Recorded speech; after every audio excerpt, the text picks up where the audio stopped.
मिलिसासी kitchen को आपण मानक स्वागत। मुझे बनई पोई आलू रे गोटे नॉनवेज तरकारी बनई।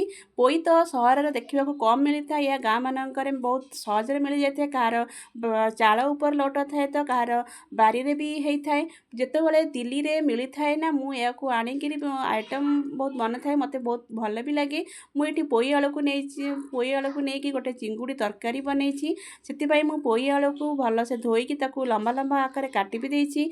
चिंगुड़ी को मुझे लुण हल्दी दे मैग्नेट कर देछि। मुझे प्रथमे सोरिष तेल देकी चिंगुड़ी को भलसे फ्राए कर देछि। फ्राए हो सारा पर मुझे आलू पोई की भी फ्राए कर देछि। जेमती पोई रे लाल अंश कटिजिवो सेथिपई मुझे लाल फ्राए कर भाजी।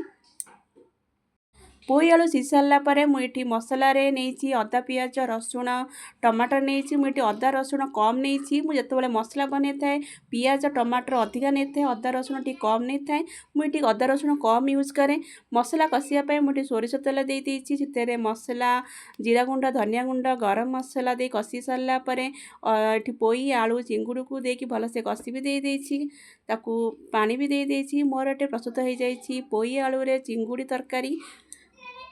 यही तरकारी को भात सांगे खाइले बहुत टेस्टी लगी थाए।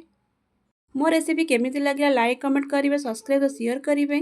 रही जय जगन्नाथ।